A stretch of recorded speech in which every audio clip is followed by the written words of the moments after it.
Bueno, buenas tardes a todas y a todos. Es un enorme placer encontrarnos en este espacio de encuentro, de intercambio,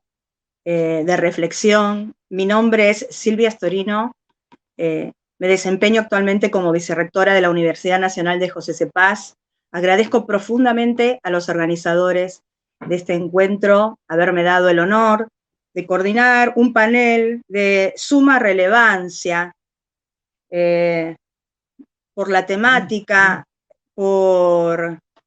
por las lecturas y reflexiones que pueden realizarse desde él y porque el título de este panel convoca particularmente a pensar el futuro. Este panel se denomina Procesos Educativos e Inclusión. Tenemos 5 expositoras a las que agradecemos mucho su presencia en este momento. Sabemos que nos estamos encontrando de una manera inédita, las distancias se achican y se acortan por medio de la pantalla, a veces se dificultan un poquito, intentaremos entre todos, como una gran comunidad que somos, sortear si hubiera alguna dificultad, pedimos disculpas anticipado por ello, pero estamos seguros que las reflexiones que se realizarán en muy pocos minutos valdrán todas las dificultades técnicas que quizás alguien tenga que sortear. Ya les he comentado, tenemos 5 panelistas, voy a ir nombrando a cada una de ellas y contándole un poco el recorrido de estas colegas a medida que venga la exposición.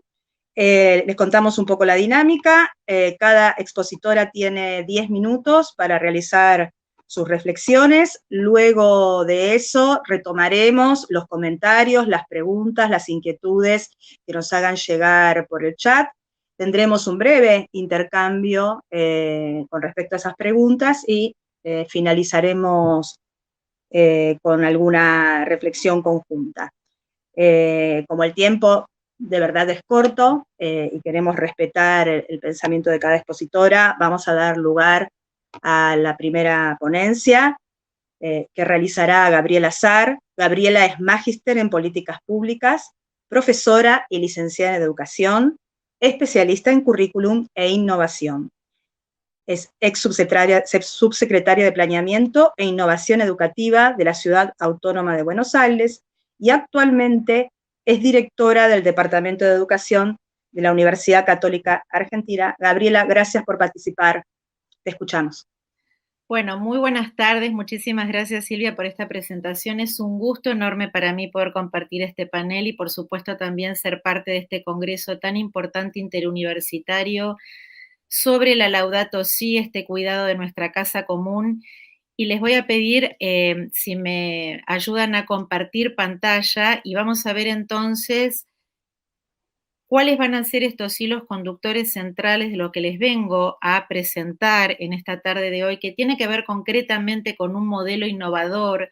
de formación de docentes y de profesores profesionales que estamos desarrollando hace varios años en el marco del Departamento de Educación de la Universidad Católica Argentina. Hay 3 hilos conductores centrales que tienen una absoluta vinculación con la Laudato Si, pero también con el Pacto Educativo Global y que tienen que ver, en primer lugar, con la profunda importancia que tiene, sobre todo, como decía Silvia, en este contexto tan particular que nos toca vivir a todos, sobre lo que es educar hacia el humanismo solidario.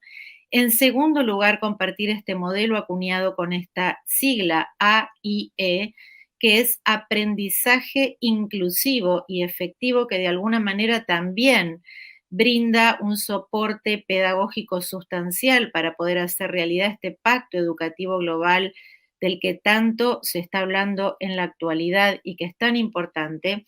Y por otro lado, también la impronta que este modelo siembra en lo que tiene que ver con el aprendizaje y servicio solidario y, en palabras del Papa, educar con la cabeza, las manos y el corazón, buscando una formación plena e integral. Este pacto educativo global, y todos ustedes saben, es una intención profunda de este Papa Francisco, de nuestro Papa Francisco, de poder generar el cambio que se está necesitando a escala planetaria.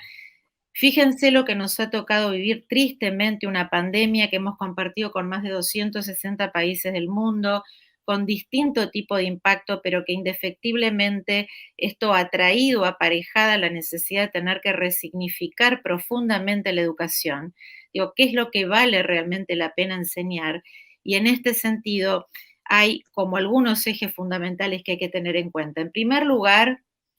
¿de qué manera logramos unir los esfuerzos de todos? Nuevamente vuelvo a traer, esta pandemia ha hecho que necesariamente todos tengamos que aprender a trabajar de una manera mucho más colaborativa, no importa cuáles sean los contextos socioculturales donde se desarrolla este esfuerzo educativo,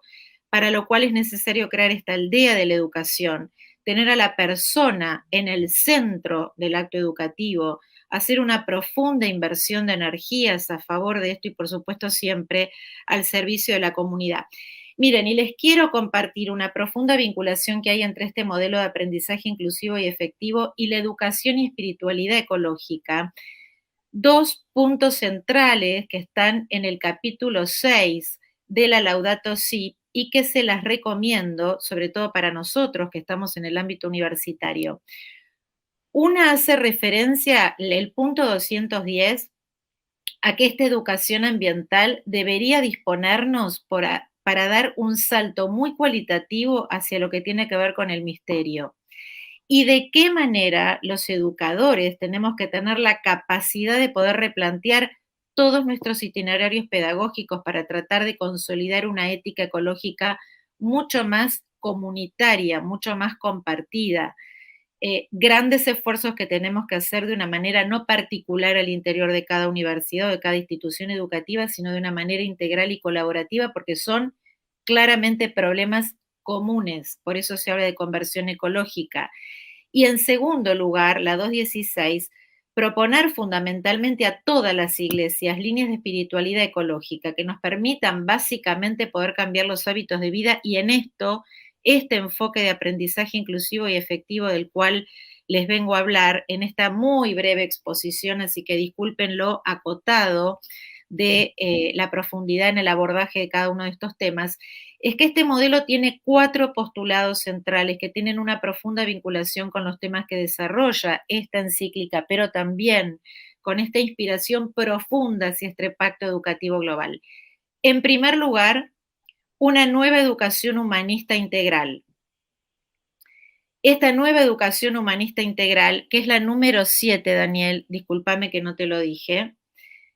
intenta de alguna manera superar el falso humanismo enciclopedista que sigue todavía reinando significativamente en nuestra educación y en esta cuestión de los diseños curriculares tabicados que no nos permiten tener una visión realmente profunda de lo que hace una formación integral en cualquier ámbito de desarrollo profesional. En segundo lugar, uno de los postulados centrales es que no podemos seguir hablando de conocimiento teórico y práctico, sino que el conocimiento hoy es inseparable de su aplicación. Y cuando nosotros enseñamos, tenemos que dar oportunidades para que los estudiantes, cualquiera sea su contexto sociocultural, puedan aprender a pensar y puedan actuar flexiblemente con aquello que saben y piensan. El foco central del modelo en términos curriculares está puesto en el desarrollo de capacidades. Y para nosotros la capacidad, sin entrar en una disquisición terminológica de la distinción conceptual entre lo que es capacidad, entre lo que es competencia, nosotros hablamos de aptitud, porque nos parece que es fundamental en el acto educativo integrar valores, disposiciones, habilidades y percepciones que permitan de alguna manera también esta formación integral. Y por otro lado, lo que tiene que ver con una nueva mirada y un nuevo concepto sustancial de lo que es la evaluación,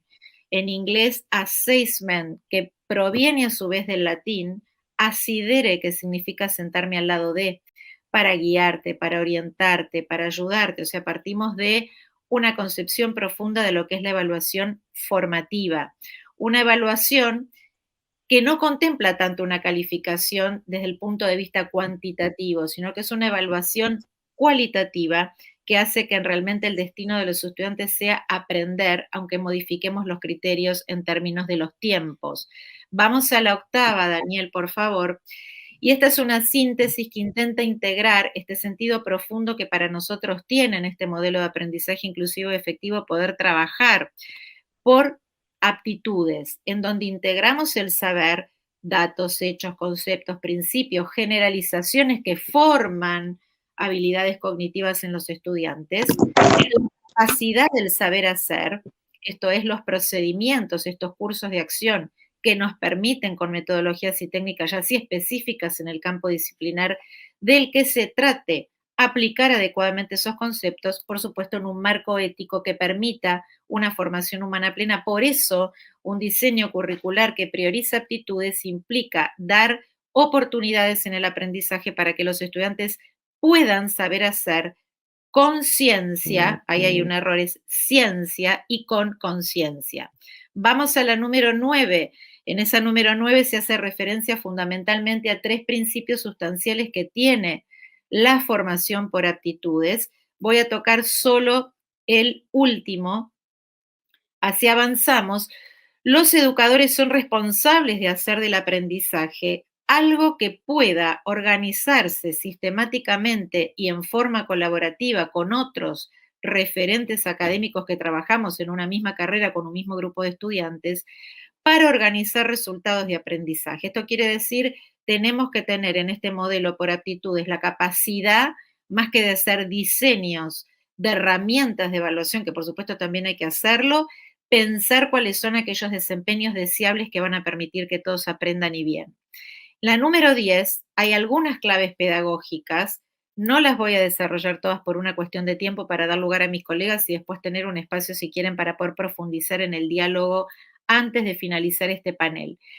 Pero algo que me parece que es sustancial es, los docentes en la universidad no podemos seguir trabajando solos, como tampoco podemos seguir trabajando solos en las escuelas, sino que esta encíclica y este pacto educativo en este marco de este modelo nos invita imprescindiblemente a tener que trabajar en equipo. Y trabajar en equipo es realmente trabajar en equipo y es tomar decisiones curriculares, pedagógicas, metodológicas, de un seguimiento tutorial profundo a las trayectorias educativas de los estudiantes para cualquier estudiante, en cualquier situación en la que esté, pueda aprender.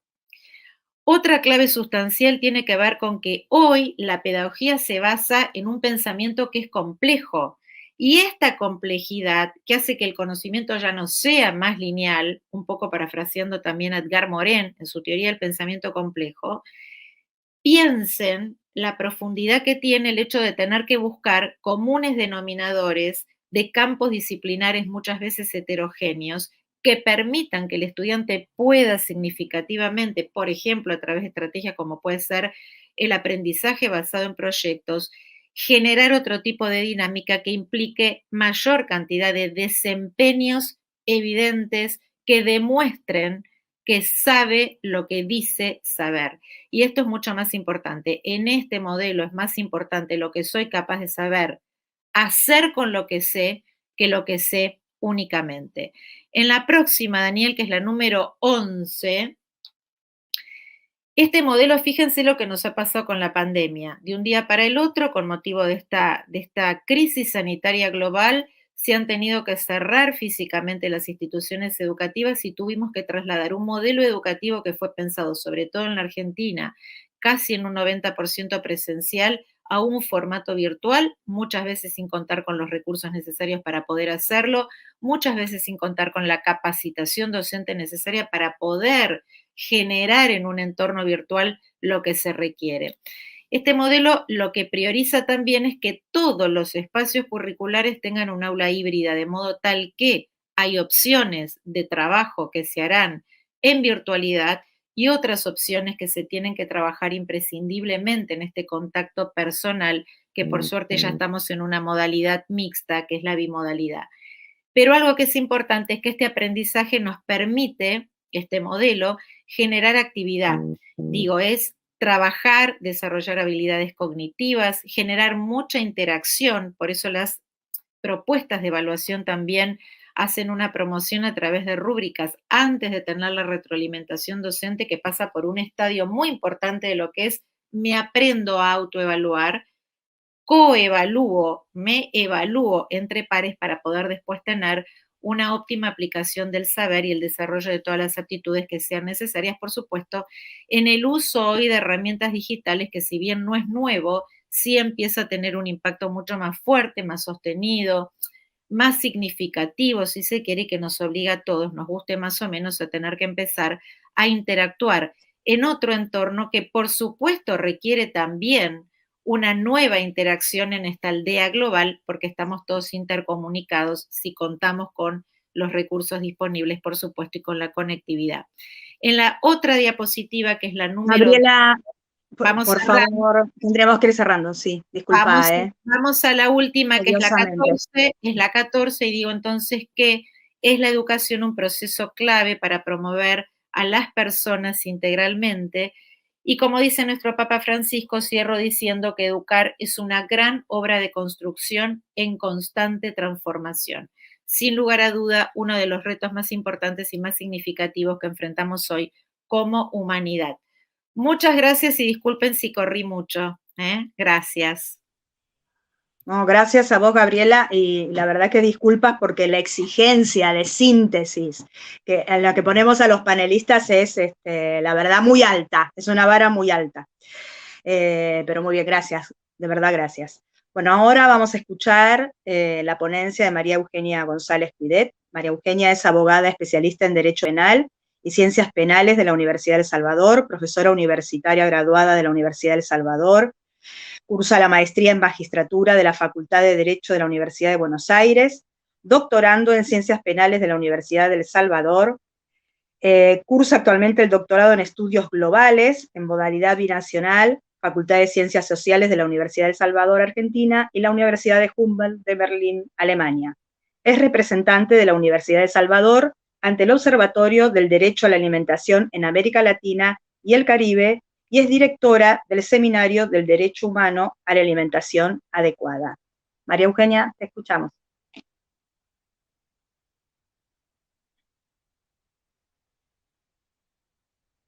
María Eugenia. Perdón, esto de la virtualidad. Gracias, Silvina, por la presentación. Buenas tardes a todos y todas. En primer lugar, un gusto estar aquí presente y poder compartir en esta mesa con todos ustedes. No quisiera también dejar la oportunidad de agradecerles el poder participar en este Congreso Interuniversitario sobre el cuidado de la casa común, tanto que involucra a representantes del sistema universitario de gestión pública como también de gestión privada, como también a la Conferencia Episcopal Argentina. Finalmente, tampoco quería dejar de agradecer a todos los aquí presentes en esta jornada del día de hoy que nos van a estar acompañando en este panel. El tema que nos ocupa respecto de mi persona es el panel entendido sobre el derecho urbano sostenible y la ecología integral en lo que son las escuelas ambientalmente vulneradas. Empezar a comentarles que la Universidad de El Salvador, a través de la Facultad de Ciencias Jurídicas, en el año 2014 comenzó un proyecto de una línea de investigación específica sobre el desarrollo urbano sostenible. Esa línea de investigación la comenzó en conjunto con la Universidad de Oviedo, España. En esa primera incursión era de intentar empezar a transitar esta línea sobre el desarrollo urbano y poder definir lo que era el marco jurídico para la definición, el desarrollo y la evaluación de las actuaciones normativas entendidos en lo que era el desarrollo urbano. Si vamos a la filmina 1, vamos a ir comenzando con la presentación. La filmina 2, por favor. Como vemos entonces, en esta vinculación entre una universidad argentina y una universidad española, habiendo finalizado ese primer marco jurídico de análisis, comenzamos con una segunda línea de investigación entendido sobre el desarrollo urbano y lo que eran las energías renovables, ya enfocando de lleno a lo que era la urbanización y cómo empezábamos a vincular el ambiente. Y finalmente comenzamos luego con otro proyecto, que es el que estamos desarrollando actualmente y el que me gustaría comentarles en la jornada del día de hoy, relacionado con el desarrollo urbano, que es nuestra línea de investigación, y lo que eran las escuelas situadas en barrios ambientalmente vulnerados. Esta línea de investigación, que comenzó allá en el año 2014 entre estas dos universidades argentinas y europeas, tenía como una línea transversal a todos ellos, que es la ecología integral. Este proyecto que nos está involucrando y que les estoy contando en la jornada del día de hoy, está vinculado con un primer proyecto pionero que habíamos comenzado en el marco y presentado en una convocatoria ante el Observatorio del Derecho a la Alimentación Adecuada en América Latina y el Caribe, nosotros como Universidad Argentina, en la Universidad de Oviedo como universidad a través del Observatorio, pero en España, y era vincular justamente el ODS 2, que es en hambre cero y cambio climático también, que es otro de los ODS, y cómo se desarrollaban los diseños curriculares en el marco de esas escuelas de la Ciudad Autónoma de Buenos Aires. Con este primer proyecto pionero es que nos incursionamos en un proyecto un poco más ambicioso, que era poder vincular qué pasaba con el DUS, con el Objetivo de Desarrollo Sostenible número 11, entendido como en ciudades, qué pasaba con las ciudades y con el urbanismo, en las escuelas que estaban situadas en estos barrios. A todos ellos, como les comentaba, podríamos estar pasando en la Laudato Si, perfectamente, estamos bien con la filmina, comentarles que con esta línea de urbanización y de urbanismo estaba dado por lo que era la ecología integral. ¿Y cómo intentamos vincular estas dos situaciones? El primer punto que me gustaría considerarles es que, pasamos a la filmina siguiente, por favor, se estima, conforme a las Naciones Unidas, que para el año 2030 casi el 60% de la población mundial va a estar viviendo en zonas urbanas o la urbanización será cada vez más fuerte. En estas regiones de la urbanización no se parece a una urbanización del pasado, sino que se caracteriza por ser una urbanización sin planificación e insostenible, lo que determina que las ciudades en los países en desarrollo sean el foco de problemas sociales y económicos. Claramente que este crecimiento va acompañado de la mano de la creación de barrios que se encuentran y entendidos como barrios populares o barrios vulnerados, en donde se encuentran en condiciones de hacinamiento, en zonas de riesgos ambientales, sin servicios básicos como de agua, de luz, servicios cloacales. ¿Y cómo vinculamos esta situación con lo que eran las escuelas? Bueno, atendiendo a los déficits que empezamos a analizar a través de datos estadísticos, empezamos a visualizar que en la Argentina, específicamente allá tomando estadísticas del año 2018, 600.000 niños y niñas de la Argentina entre 4 y 17 años no se encuentran escolarizados. De ese valor, hay unos 32.000 niños que provienen de familias con ingresos más bajos y de zonas rurales o zonas marginales. También otro dato también que me gustaría darles es que 9 de cada 10 alumnos asisten a la escuela de una jornada doble, lo que también empezamos a visualizar diferencias entre la jornada simple y la jornada doble y lo que ocurre con estos barrios urbanizados y con una urbanización acelerada y cuáles son sus consecuencias.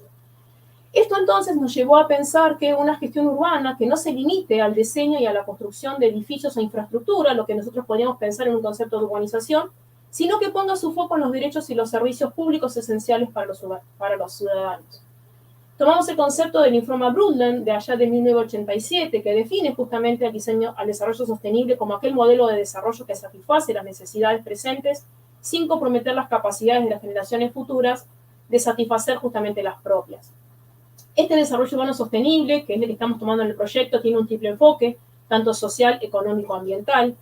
Entender a la cuestión ambiental como una interacción entre los sistemas de maneras tales que le permita mantener la suficiente integridad funcional como para poder continuar proporcionando a los seres humanos y a todas las demás criaturas del ecosistema alimentos, agua, refugio y demás recursos que se necesiten.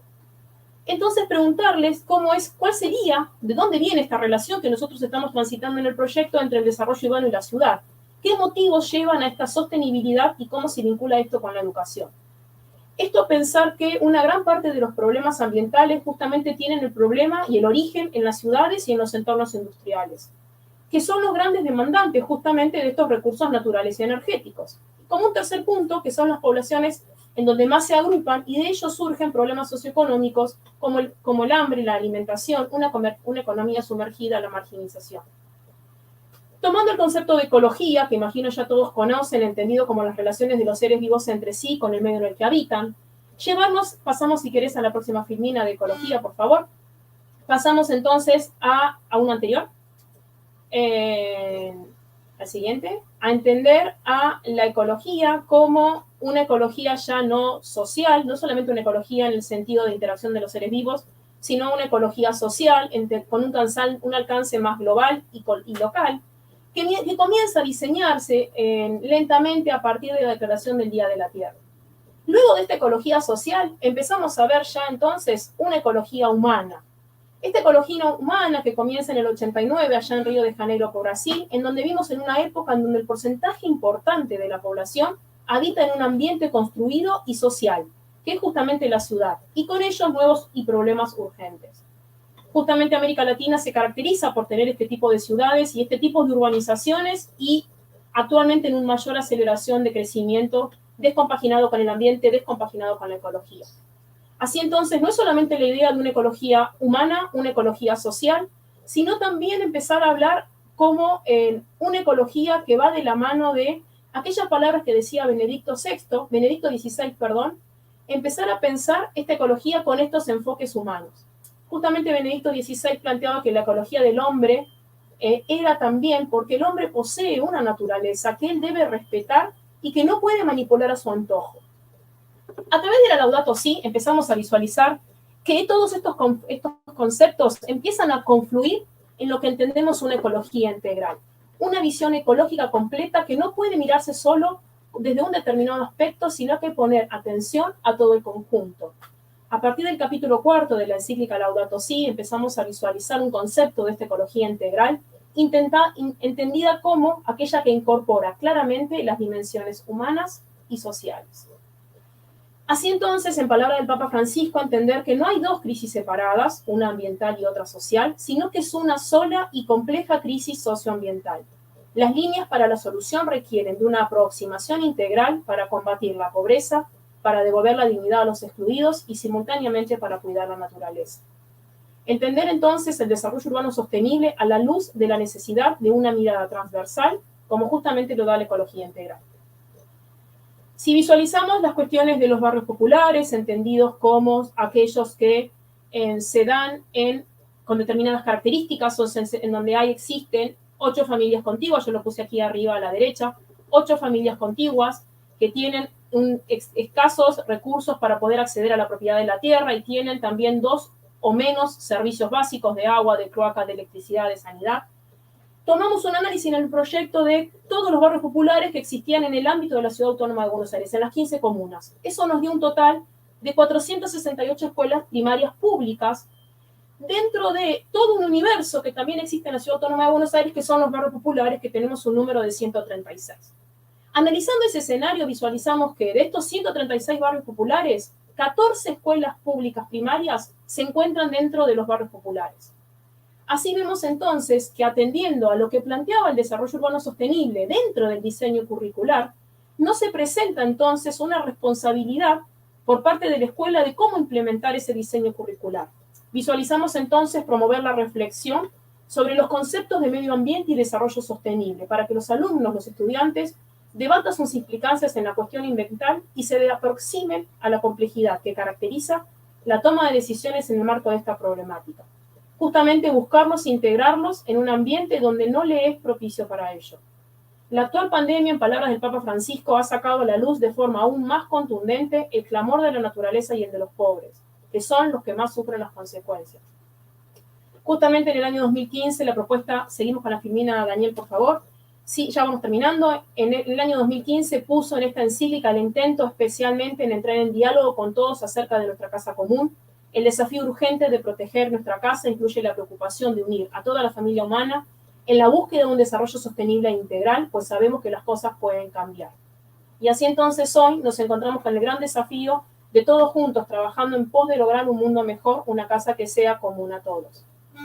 Así entonces me gustaría finalizar con 2 o 3 reflexiones, y ya sé que me queda muy poquito, en donde podemos visualizar a través de este proyecto que hay una necesidad imperiosa desde a través de la educación poder brindar y vincular cómo quienes están transitando hoy una escuela primaria en barrios que se encuentran vulnerados sociales y ambientalmente, poder todos juntos, desde esta mirada integral que plantea el Papa Francisco a través de su encíclica, lograr todos juntos que tengamos una casa mejor, que sea integral, inclusiva para todos los que nos habitamos. Muchas gracias, que tengan buena jornada. Muchísimas gracias, María Eugenia, y nuevamente gracias por el esfuerzo de síntesis. Vamos a escuchar ahora a Ana Laura Ruggiero, que es abogada, profesora en Ciencias Jurídicas y Sociales para la Enseñanza Media, Superior Universitaria y No Universitaria, graduada en la Universidad de Buenos Aires. Es directora de la carrera Tecnicatura en Gestión Universitaria de la Universidad Nacional de Avellaneda, directora de la Escuela Secundaria Técnica, Unidad Académica Preuniversitaria de la Universidad Nacional de Avellaneda, profesora adjunta de la materia Derecho de Contratos en la carrera de Abogacía en la misma universidad, y profesora adjunta también en la materia Política y Legislación Universitaria de la Tecnicatura en Gestión Universitaria. Se encuentra actualmente cursando el posgrado en la Universidad de Buenos Aires en Ciencias Sociales, Universidades y Género, hacia el diseño de políticas de igualdad. Gracias, Ana Laura, por compartir tus reflexiones. Gracias, Silvia. Bueno, primero que nada agradecer la invitación a ser parte de este hermoso panel y hermoso debate que nos han invitado a participar, a los organizadores, al Consejo Interuniversitario Nacional que propicie estos espacios. Me parece fundamental para este futuro de la educación que tanto promovemos y buscamos. Y en esto por ahí es un poco contarles la experiencia que tenemos en nuestra escuela preuniversitaria, los desafíos que encara en esto que venimos hablando y que venimos escuchando a las colegas anteriormente expositoras, donde sobre todo vamos hacia plantearnos en qué entendemos, yo por lo menos desde nuestra escuela, qué entendemos por inclusión, qué entendemos por igualdad. Y en eso vamos construyendo este mismo sentido con nuestros estudiantes, con toda la comunidad preuniversitaria, y es parte de los objetivos que nos planteamos curricularmente, por allá por el 2015, cuando fueron nuestros inicios. Hoy la escuela se encuentra, la unidad académica preuniversitaria, en una zona vulnerable que es Villa Azul. Ahí hemos desarrollado nuestro gran desafío, que venimos a ser parte a partir de este último tiempo, con un lindo equipo que viene trabajando esta forma de aprender, de enseñanza y aprendizaje que tiene que ver con el desarrollo de esa comunidad también que rodea nuestra escuela preuniversitaria. Ahí nosotros planteamos desde el contenido curricular también una experiencia que es innovadora en lo que se refiere a lo que es la construcción de ese conocimiento, tratando los contenidos que veníamos viendo del Laudato Si, ese contenido de solidaridad que venimos planteando entre solidaridad y cooperación para la construcción de ese nuevo conocimiento que y saberes que van a tener nuestros estudiantes, pero que tiene sobre todo profunda incidencia la comunidad que los rodea y ese saber cultural y ese saber popular que hacemos que la escuela tome y vuelva a replantearlo para transformar esa realidad. Entender a nuestros estudiantes como sujetos de derechos, como sujetos de derecho a la educación media, a la educación superior, entender que eso para ellos es una posibilidad y es una realidad efectiva. También ese es nuestro trabajo, es llevarlo para la concientización, o sea, que tomen conciencia de esa realidad y puedan transformarlo. Uno de los grandes desafíos que tenemos es obviamente la desigualdad de determinadas condiciones y que en esas necesidades que día a día nuestros estudiantes expresan, las toman ellos mismos, construyendo con sus compañeros de clase, con sus compañeros de aula, en el sentido áulico de la construcción del conocimiento, dar respuesta a esas necesidades. Por ejemplo, nosotros trabajamos en esta ruptura de este saber que a veces es solamente áulico, es más allá de las aulas, y es construir ese conocimiento con el otro, es por ahí volver a los contenidos y a las teorías de Vygotsky en esa zona de desarrollo próximo, o en Brunner, ese puente que se tiende entre esos conocimientos previos y los que se quieren alcanzar, esa producción de un conocimiento nuevo que tiene que ver con esa construcción solidaria, con esa construcción cooperativa del saber. Y ahí dando respuesta a eso que tanto se necesita en estas zonas vulnerables, que tienen que ver con estas diferencias donde obviamente se construye de que eso no es naturalmente así, de que eso es la diferencia de un proceso cultural que ha traído una división desigual del trabajo a nivel de la nación y de la patria, y que eso se puede cambiar, y que es un mal y un problema que tenemos que cambiar, pero que sobre todo ellos son los actores para transformar esa realidad. ¿Qué significa? Que ellos se van entendiendo como esos actores y sujetos no solamente de derechos, sino políticos, de transformar el espacio que los rodea. Van adquiriendo esos conocimientos de dar respuesta a esas necesidades básicas. Nosotros, por ejemplo, una necesidad que es común en el barrio, a veces es la falta de agua, la falta del agua caliente, una necesidad básica como es la de poder ducharse todos los días. Hemos ahí trabajado con el 7º año un proyecto que es obviamente un termotanque solar, cómo esas energías renovables, la enseñanza de esas energías renovables que tiene que ver también con esa oposición a ese mundo controlador de las riquezas, ¿no? Y de controlador de servicios, y que hay siempre una oportunidad de crear ese desarrollo sustentable y que este futuro que queremos para nuestro país,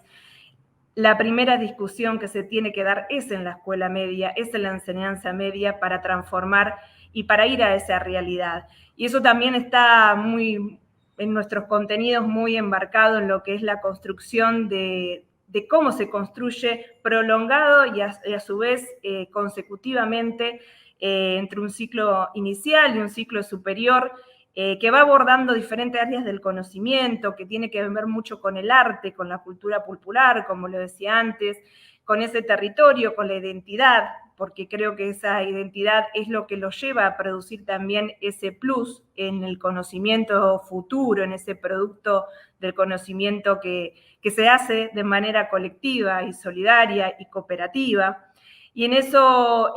digamos, nuestra escuela es innovadora y es productora también de esa conciencia de que no hay límites para la producción del conocimiento y que las condiciones sociales naturalmente no son dadas, sino también de una reproducción de un orden social injusto. Cuando los chicos y chicas empiezan a tener conciencia de eso, también se empiezan a hacer cargo y a hacerse responsables para esa transformación, acompañados obviamente de esta enseñanza de aprendizaje y de currículum que tiene que ver con una incorporación de todas las áreas que hacen al conocimiento. Y en los últimos proyectos que nos embarcamos fue en la nueva modalidad que tiene que ver con la tecnología de alimentos y en la producción de esta nueva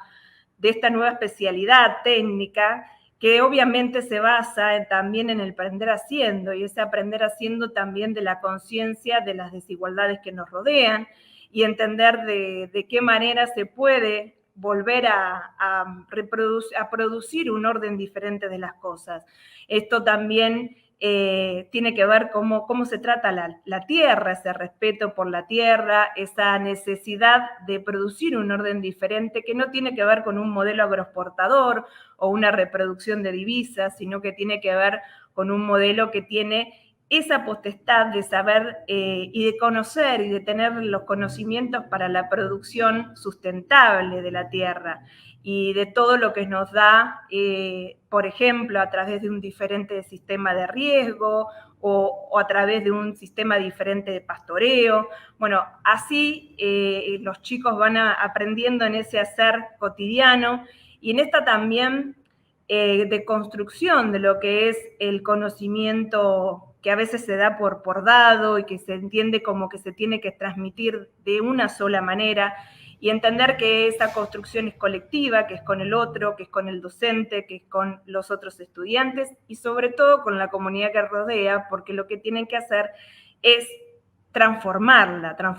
día a día con esos conocimientos. Y que en ese también aprender haciendo, ellos también van entendiendo de qué significa crear esa sociedad más justa. Tiene que ver con esta distribución de la riqueza, tiene que ver con entender también determinados contenidos que tienen que ser transversales en todas las modalidades que nosotros tenemos, como también es incorporar conocimientos de lo que es la educación sexual integral, lo que es la división del trabajo, la paridad en esa división del trabajo, que tiene que ver con que, por ejemplo, más del 67% de la productividad que se realizan, por ejemplo, con las tareas de cuidado y que realizan las mujeres y las tareas feminizadas, tiene que ver con este 67% de la productividad de nuestro país. La importancia de que esa paridad también sea más justa, que esa división de los trabajos y de las tareas sea más justa,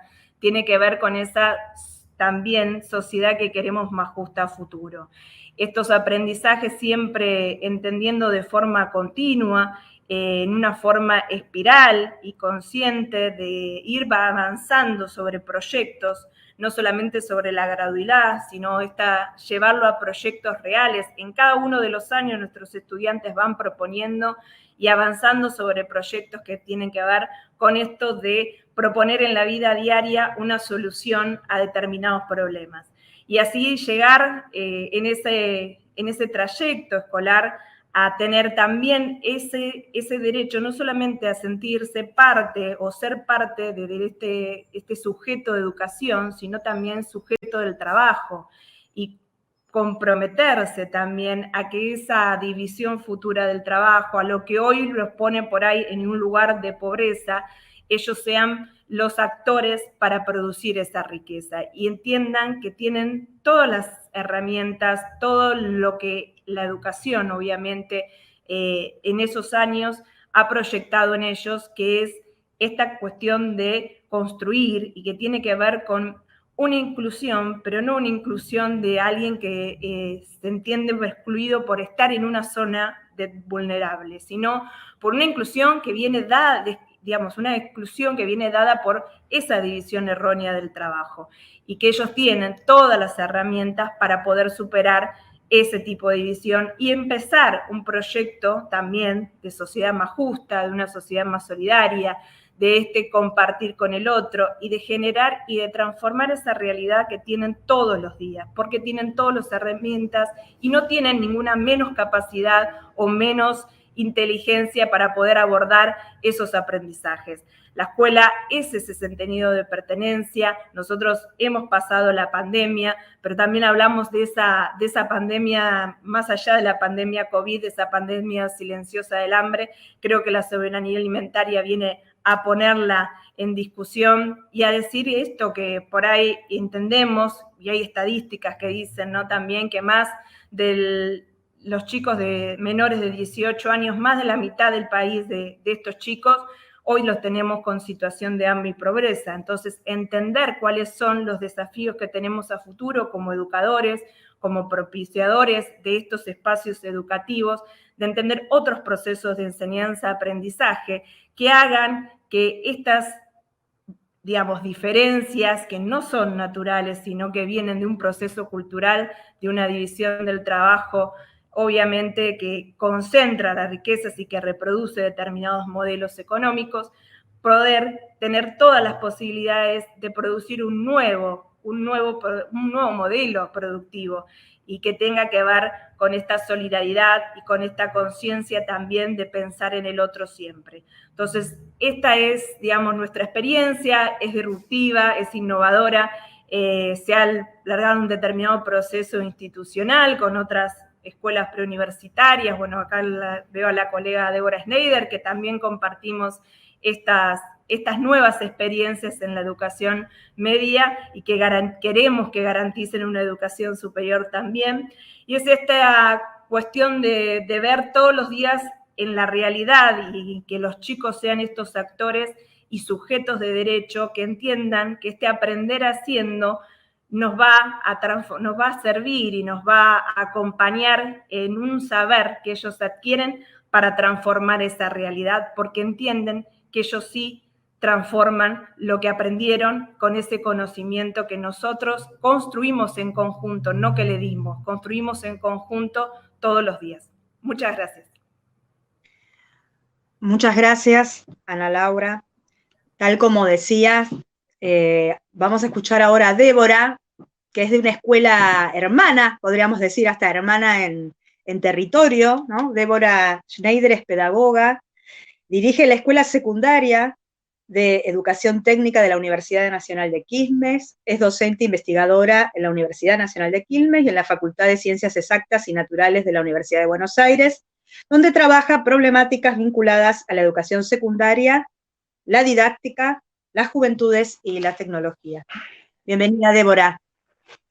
Gracias, Silvia. Bueno, nada, un placer compartir este espacio acá con las colegas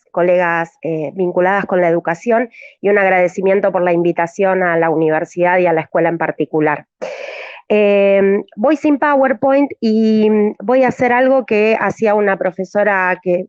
fue mi maestra que yo tuve en la universidad y que decía, como siempre tenía poco tiempo y no le alcanzaba para presentar todo, empezaba por el final. Así que yo me aseguro de decir lo importante y después veo a dónde llego.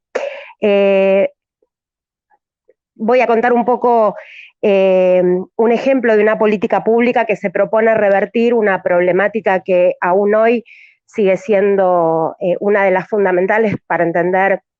la desigualdad en el sistema educativo, que son las problemáticas vinculadas justamente con la exclusión y la desigualdad en el nivel secundario. Y para eso, bueno, voy a tomar un ejemplo de esta política pública, que es la que un poco Ana Laura empezó a mostrar y que voy a complementar con la experiencia de la Escuela Secundaria de Educación Técnica de la Universidad Nacional de Quilmes. Es una escuela de 500 estudiantes, ubicada en el barrio La Esperanza Grande, en Espeleta, partido de Quilmes, primer cordón del conurbano. Y lo que quiero contar para este final es que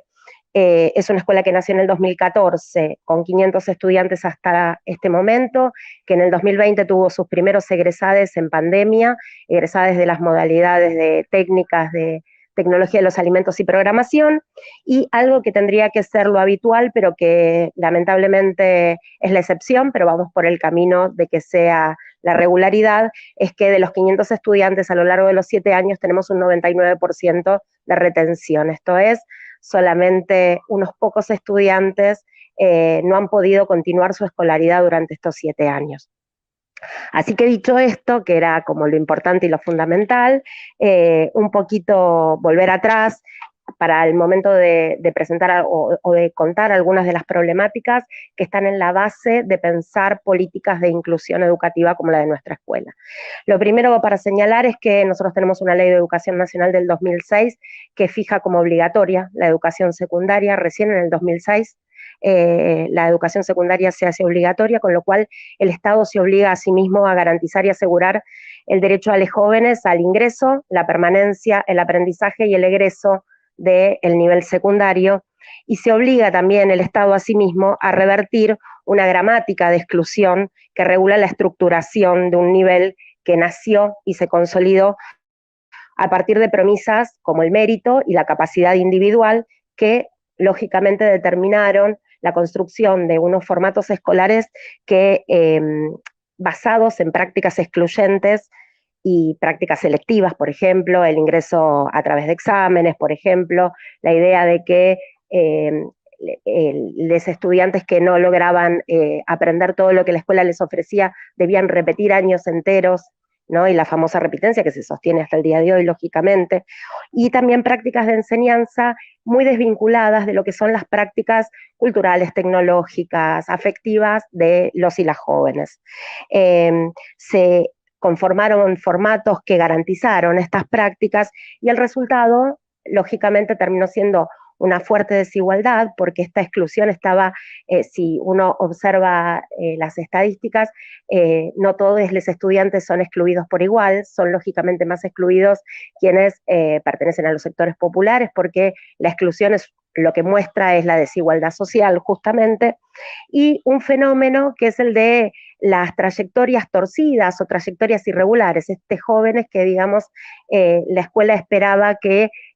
aprendan y egresen en X cantidad de años, y parece que las prácticas de los jóvenes siguen otros derroteros, otros caminos, y el sistema educativo observa esto como trayectorias irregulares. Atendiendo a estas problemáticas y a partir de la Ley de Educación Nacional, es que el Estado Nacional, en conjunto con las universidades nacionales, particularmente muchas de ellas del conurbano y muy jóvenes como Avellaneda y Quilmes, define una política pública que es la creación de escuelas preuniversitarias en el 2014, escuelas preuniversitarias que tienen determinadas características especialmente diseñadas para atender a las problemáticas que comenté recién. La primera es que deben estar ubicadas en localidades donde hay todavía necesidades básicas insatisfechas, Villa Azul para el caso de Avellaneda, Esperanza Grande para el caso de Quilmes. Por otro lado, son escuelas que tienen modalidad de educación técnico-profesional, porque la idea es trabajar también con la incorporación de los jóvenes al mundo del trabajo, entendido en general, no solo como el acceso al empleo, sino fundamentalmente a la economía social y solidaria, al cooperativismo, etcétera, y con un mandato muy fuerte, además, de que esas modalidades técnicas tengan incidencia en la transformación territorial, en la transformación de las comunidades donde los jóvenes viven. Son escuelas que tienen ingreso irrestricto, pero no solo tienen ingreso irrestricto, quiere decir esto que, si se quiere un poco contradiciendo una dinámica habitual en muchas de las escuelas tradicionales dependientes de universidades nacionales que tienen examen de ingreso, estas escuelas no solo tienen ingreso irrestricto, sino que se proponen especialmente atender a la necesidad y a la demanda educativa de las comunidades en las que se insertan. Entonces, por ejemplo, privilegia el ingreso de hermanas, privilegia el ingreso de los jóvenes que viven en un radio muy cercano a la institución, etc. Por otro lado, otra característica fundamental que tienen es que para pensar alternativas, diseñan formatos alternativos escolares, esto es, cursos grupos que se pueden mover en formatos diferentes como seminarios, materias anuales, materias cuatrimestrales, etcétera, proyectos integradores. Tiene además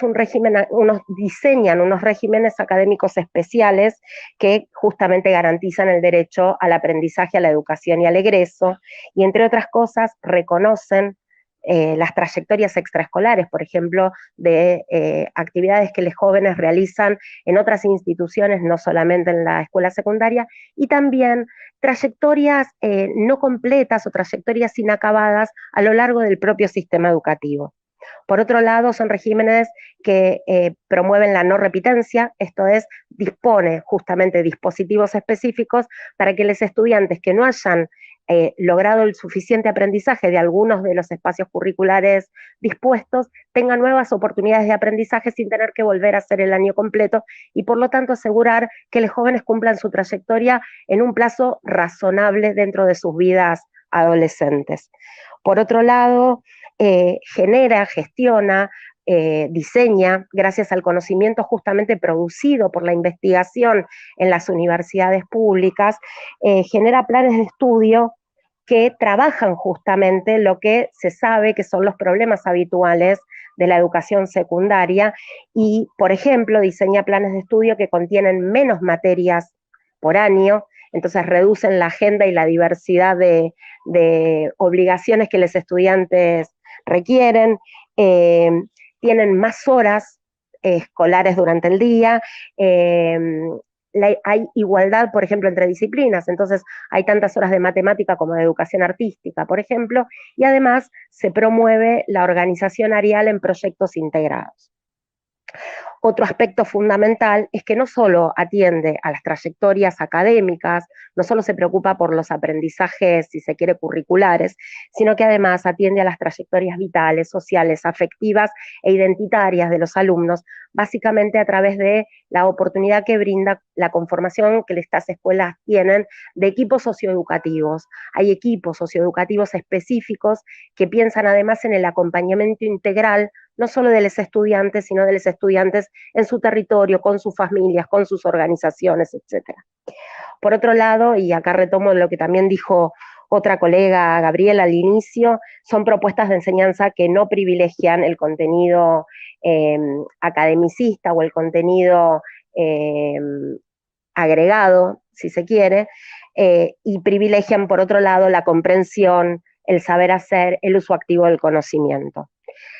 Al mismo tiempo promueve un eje muy fuerte de formación ciudadana en el que observa a los estudiantes como futuros actores activos y actuales, porque también son grandes las chicas, como actores sociales activos en relación a sus propias comunidades, a sus propios territorios, y lo que considero que es un aspecto muy interesante, acá me voy a mandar la parte, pero incorporan la perspectiva juvenil. Nos interesa pensar escuelas que sean escuelas para los jóvenes actuales y que en ese sentido retomen sus gustos, sus necesidades, sus propuestas, sus prácticas culturales, etc. voy a terminar porque lo pude decir todo muy rápido, por suerte, pero retomando esto es pensar cómo estas políticas públicas se plantean específicamente a partir de las propias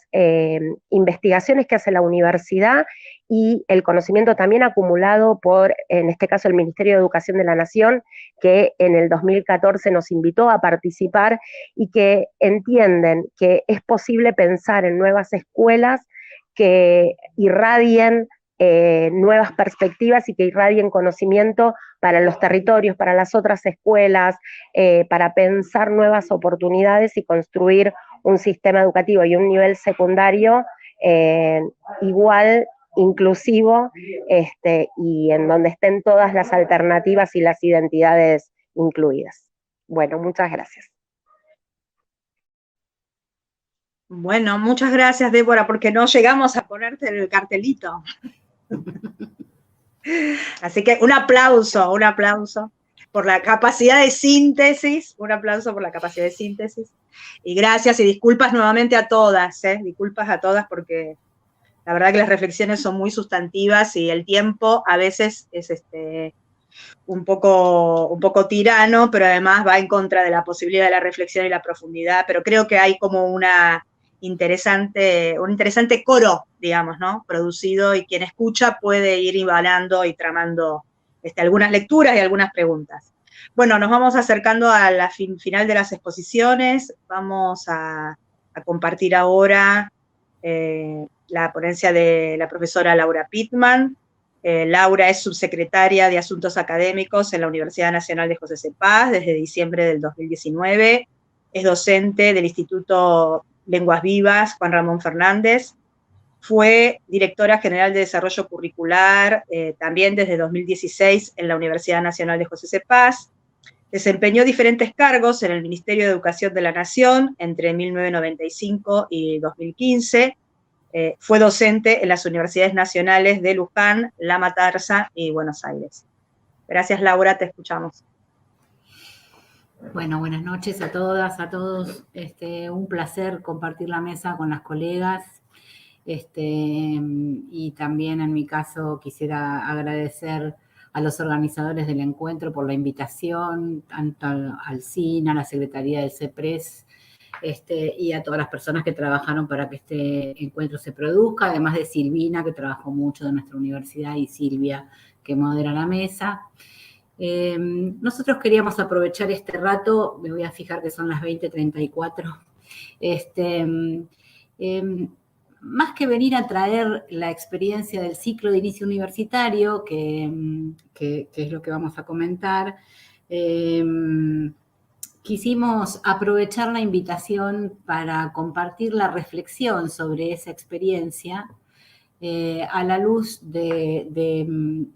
aquello a lo que invita la Laudato, ¿no? El espíritu sobre todo de la Laudato, porque tengamos en cuenta que esto es un encuentro que tematiza a partir de la idea del cuidado de la casa común que propone la encíclica. Esta es una mesa de procesos educativos e inclusión, o sea que estamos un poco lateralmente incluidos en el tema central de la encíclica que tiene que ver con el cuidado del ambiente, pero no alejados de ella desde más de una perspectiva que vamos a comentar en los minutos que siguen. Le aviso no sé si Julieta o Daniel están operando la presentación, que yo les aviso cuando veamos alguna de las diapositivas. Vamos a ir seleccionando para hacer más breve la exposición.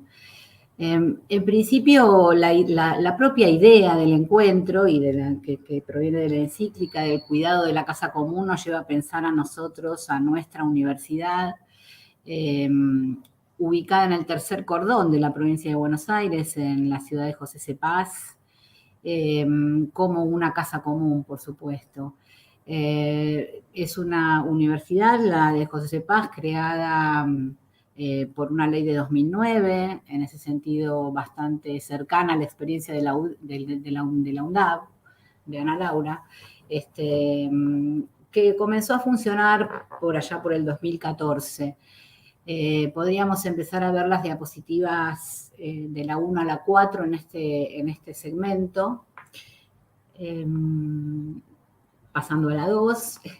en la diapositiva se ve, además de nuestro edificio,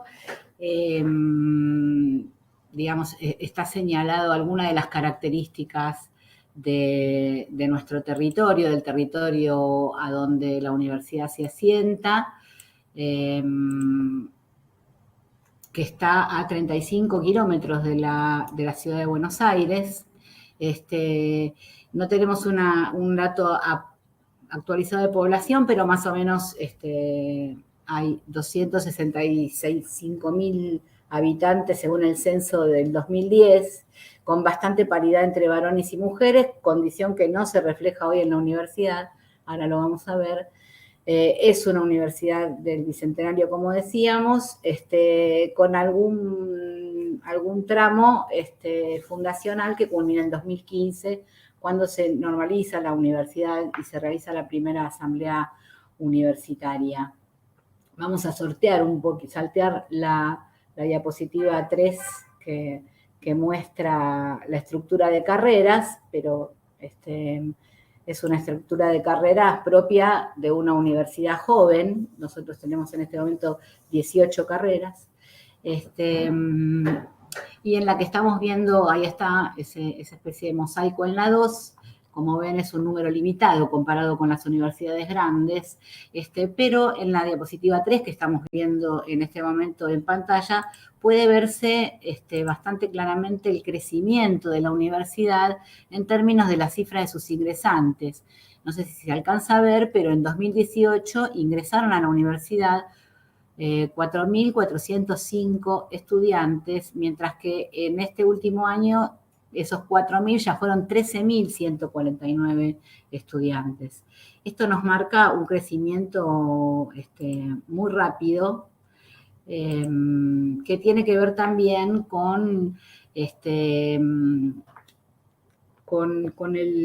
modo en que la creación de estas universidades vinieron efectivamente a cubrir una necesidad territorial. Es por eso que crecen rápidamente y es por eso que la oferta se va multiplicando.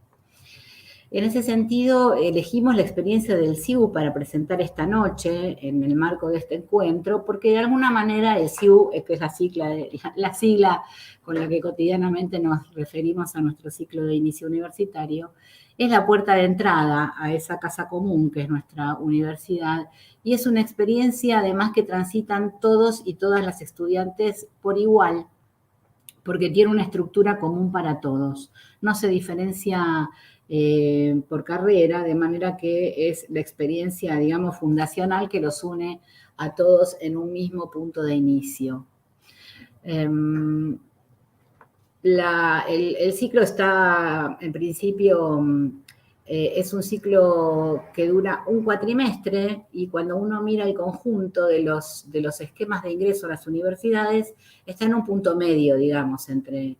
el CBC de la UBA, que dura un año, y algunas experiencias de otras universidades que a veces abarcan algunas semanas el proceso de socialización universitaria. A nosotros nos lleva un cuatrimestre, lo que implica una fuerte inversión por parte de la universidad, fundada en una idea que está muy presente en la encíclica que hoy estamos comentando, que es la idea de cuidado. Nosotros entendemos que el cuidado no tiene que ver con la idea de cuidado como prevención, como cuando uno dice cuidado escuela, tener cuidado, sino más bien como un conjunto de operaciones efectivas y positivas que es necesario desarrollar para promover y para cuidar la experiencia de la que se trate. En ese sentido, el primer rasgo es, por supuesto, la inversión económica que implica sostener un cuatrimestre entero, la cursada de tantas estudiantes y tantos estudiantes, o ingresantes más bien, sino también la cantidad de gente que moviliza, en el esquema básico del ciclo, que es un esquema de 3 talleres que se cursan, uno de lectura y escritura, uno de matemática y otro de vida universitaria. Cuando hablábamos de mirar la experiencia del ciclo de inicio desde esta perspectiva de cuidado que nos propone el Papa Francisco en la Laudato, nos interesaba mostrar también cómo esta perspectiva fue haciéndonos hacer crecer esta experiencia del ingreso, que en un inicio era el cursado de talleres con una función diagnóstica. Nosotros entendemos que en el momento de entrar a la universidad no puede pedirle al estudiante una condición que no tiene por qué tener. En este sentido, no forman parte de los contenidos o del trabajo que se hace en este tramo inicial,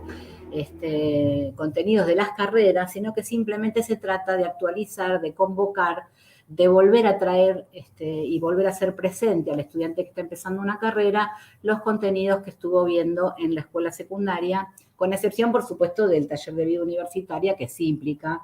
el contenido nuevo de introducirse a la vida de la universidad. Con el transcurso del tiempo y el aporte de diferentes colegas, compañeras y compañeros, nos fuimos dando cuenta que ese inicio es una experiencia integral y que no solamente se trataba de transmitir algunos contenidos necesarios para la cursada. Ahí estamos viendo en la presentación los cuadernillos de cada uno de estos talleres, que además cuando decíamos, bueno, ¿qué cosa implica cuidar? Cuidar implica desarrollar acciones específicas, hacer un esfuerzo, invertir. Hay que decir que esos cuadernillos a los 5.000 que entraban antes y a los 13.000 que entraron ahora, se les ofrecen gratuitamente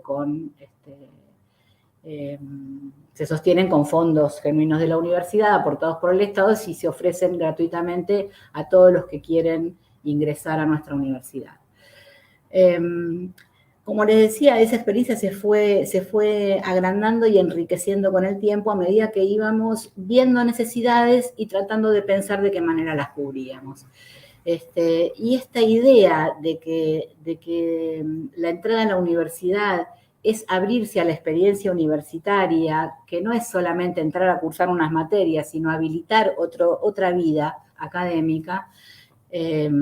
fuimos agregando formas de cursado y requisitos de cursado. Hay uno que estuvo interrumpido en la pandemia, pero que fue muy importante, que eran las actividades extraclase que tenían que cumplir las estudiantes y los estudiantes que estaban cursando el ciclo. Esto quiere decir que la universidad despliega una rica vida universitaria en el sentido de que se enseña, pero también se investiga, también se realizan acciones comunitarias. Esto tiene lugar, da lugar a eventos continuamente en la universidad. Y la gente que cursaba el ciclo, los ingresantes y las ingresantes, tenían obligación de asistir a 2 eventos o instancias propias de la vida universitaria a lo largo del cuatrimestre. Eso podía ser asistir, por ejemplo, a un encuentro del dispositivo C3 que el Ministerio de Ciencia y Tecnología llevó a las universidades y asistir a esa exposición, o tal vez ser admitido en comisiones de un congreso que se está desarrollando en la universidad sin exigencia de qué carrera se trate, o asistir a una actividad cultural o a un evento deportivo. Toda la vida universitaria se le abre al ingresante de manera que pueda participar desde el inicio de la riqueza cultural que implica estar cursando una carrera universitaria, más allá del cursado de las materias estrictas. En ese sentido, también hemos tratado, ahora estamos viendo una diapositiva que nos muestra una actividad que fuimos sumando en este proceso que les decía de ir enriqueciendo la experiencia en pandemia. Cuando la pandemia empezó, para nosotros fue realmente un desafío en términos de inclusión educativa, porque efectivamente nosotros estamos incluidos, o nuestro territorio es un territorio donde hay muchas y muchos estudiantes en condición de pobreza, en condición de desigualdad social y económica, y la idea de una universidad que se virtualizaba, que dejaba de ser un espacio físico y requería del acceso a medios tecnológicos y a conectividad para cursar, fue una idea que como a todas las instituciones nos develó durante el inicio de la pandemia. En ese momento nos dimos cuenta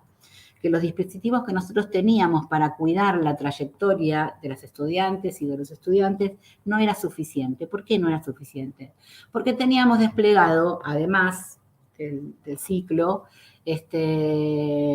una serie de dispositivos que iban sobre la detección de la dificultad del estudiante. Por ejemplo, tutorías iniciales, o por ejemplo, en el caso del ciclo de inicio, el trabajo de los asesores que ayudaban a las jóvenes y los jóvenes que cursan a superar diferentes obstáculos que se le iban planteando, ¿no? Nos dimos cuenta que esa idea de ir sobre la lectura de la dificultad del estudiante e intervenir sobre ella en pandemia era insuficiente, porque en realidad todos estábamos en condición de dificultad frente a una universidad que se había hecho repentinamente virtual. Entonces desarrollamos un nuevo dispositivo que es el del acompañamiento y la orientación, en la perspectiva de que todos y todas necesitaban una orientación extra.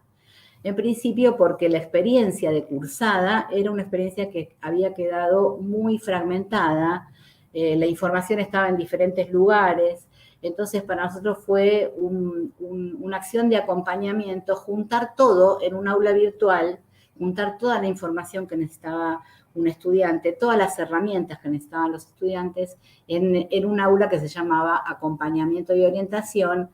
y ofrecer la creación de un nuevo equipo de orientadores que fueron también generando una estructura de talleres que van acompañando la cursada. Cuando llega, por ejemplo, el trabajo integrador final, se organizan talleres virtuales a donde asisten las chicas, los chicos y los adultos,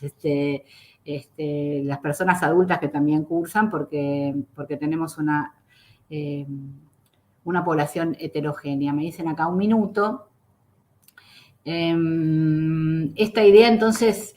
nos empezó a acompañar en la pandemia y nos hizo presente una idea de Spinoza muy importante y que muchas veces nos guía en la toma de decisiones, que es la idea de que todos quiere decir cualquiera, todos quiere decir además cada uno. En este sentido, también nos interesaba compartir la idea de que la encíclica, la Laudato, no nos propone una visión ingenua del mundo, nos propone una visión del mundo sumamente crítica, muy precisa en el señalamiento de algunos de muchos de los problemas que afectan no solo la condición ambiental, sino, como decía Ana Laura hace un rato, la crisis socioambiental. Y en ese sentido, también esa es nuestra mirada cuando miramos los efectos sobre la trayectoria universitaria y sobre la convivencia universitaria que tienen aspectos como la cultura del descarte, el consumismo, etc. En ese sentido, las acciones que nosotros fuimos desplegando tienden a alejarnos de la idea de una sociedad de las brechas y poder fundar alguna idea de comunidad adentro de esa casa común que es la universidad. Y un último punto que comparto muy rápidamente tiene que ver con el inicio de la encíclica, que nos muestra la ambigüedad, la dualidad y la tensión con la que nos manejamos siempre que hablamos de cuestiones de inclusión educativa, que es ese párrafo del principio donde el Papa remite a San Francisco cuando dice «Alabado seas mi Señor», cantaba San Francisco de Asís. En ese hermoso cántico nos recordaba que nuestra casa común es también como una hermana con la cual compartimos la existencia y como una madre que nos acoge entre sus brazos. Alabado seas mi Señor por la hermana, nuestra Madre Tierra, la cual nos sustenta y gobierna y produce diversos frutos con sus coloridas flores y hierbas. Nos pareció un párrafo muy hermoso que nos muestra la dualidad y la tensión en la que nos movemos las universidades que trabajamos con adultos y con adultas, con gente que ya es mayor de edad, que vota y que toma decisiones autónomas y que al mismo tiempo, como alumnas y alumnas que son,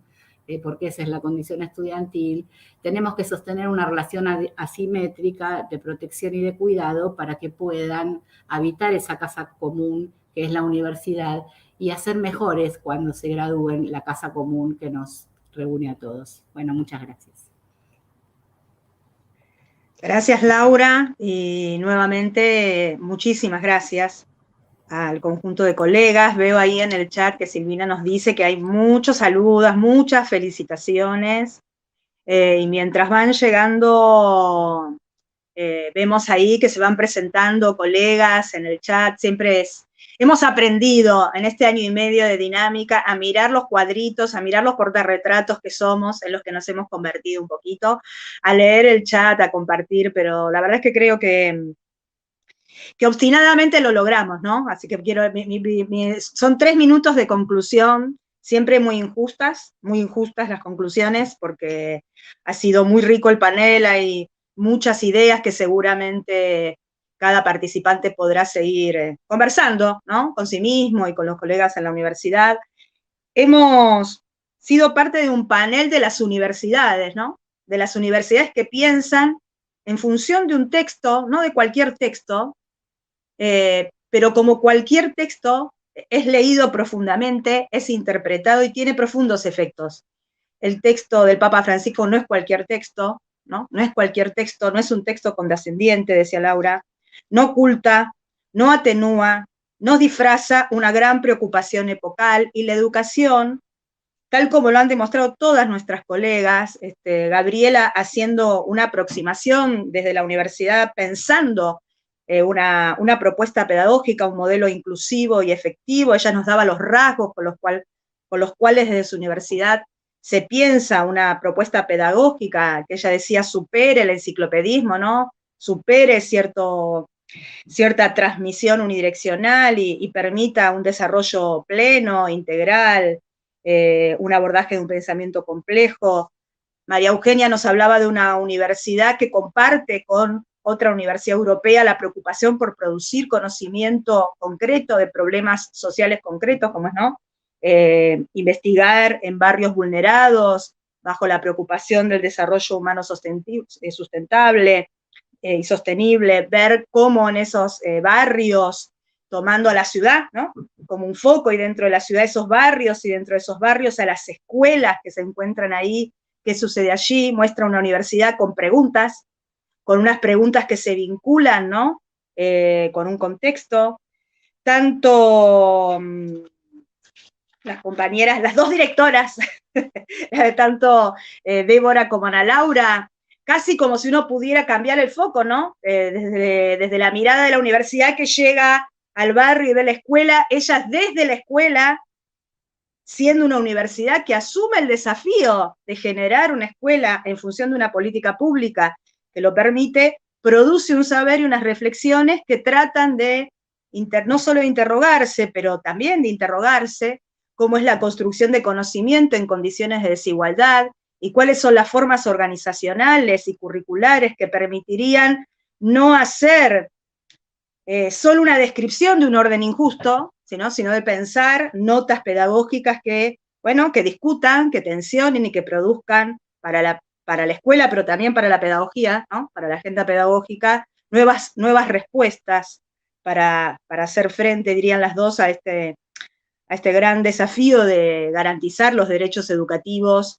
de nuestras jóvenes y de nuestros jóvenes. Se hablaba aquí de que la escuela secundaria los jóvenes son, ¿no? Motivo de preocupación en el mejor sentido, ¿no? De ocupación, digamos, ¿no? De lograr con ellos, con la recuperación de sus voces y de sus perspectivas, una escuela que también se transforme a la par que se transforman esas identidades. Y Laura también desde la universidad, ya no en la escuela media, pero sí en el ciclo de inicio, acercaba también algunos rasgos, ¿no? Algunas reflexiones pedagógicas de qué significa dar la bienvenida, qué significa recibir a unas nuevas, en el sentido de aquellos que tienen también por las políticas públicas la posibilidad de acercarse por primera vez a la universidad, y los esfuerzos pedagógicos, organizativos, comunitarios para que ese acercamiento sea el más interesante y el más relevante.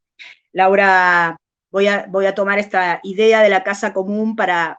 cerrar nuestras reflexiones. Creo que claramente la encíclica trae una preocupación epocal, pero tiene